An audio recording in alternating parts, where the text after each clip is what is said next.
1935 Kalevalan juhlavuotena tässä Laatokan kaupungissa kannustuivat valtavammiksi kuin koskaan aikaisemmin, antaen kalevalaisen laulukulttuurimme korkeasta tasosta. Juhlien yhtenä numerona oli mieleen painuva kunnianteko suomalaisille runolaulajille, niille tietäjille ja taitajille tusteet ja syvät viisaudet. Sankkoina joukkoina laulujuhla vie, joukossa runsas määrä heimolaisemme Eestistä ja Unkarista, läsnä tilaisuudessa, jolloin Alpo Sailon jykeväpiirteinen runolaulaja patsas paljastettiin.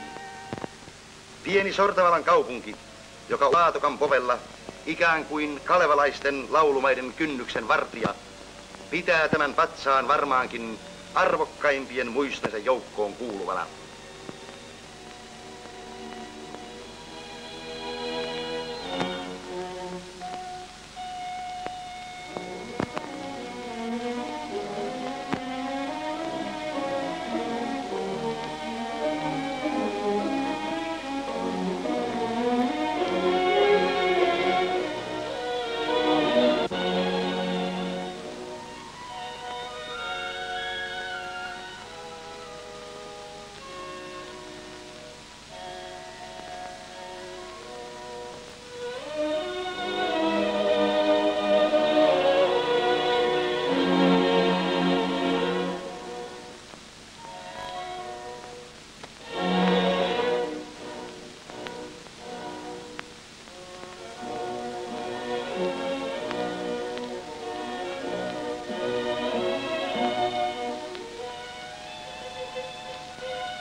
Varsinaiset laulujuhlat pidettiin Vakkosalmen puistossa, joka hyvin soveltuikin taustaksi sille suomalaiselle laululle, joka raikkaana ja elämän uskoisena kajahti tuo ilmoille tuhansista kurkuista.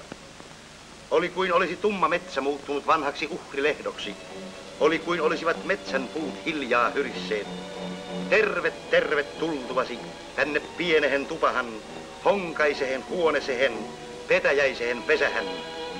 Nyt kun yhtehen yhymme, nyt kun saamme suutaduksin, nytpä leikki lyötänehen ja ilo iskettänehen. Tämän tunnuslauseen mukaisesti juhlatuntu ja ilomieli päivä päivältä kasvoivatkin, ja jokainen läsnäolija epäilemättä muistaakin nämä valtavat laulujuhlat läpi elämänsä.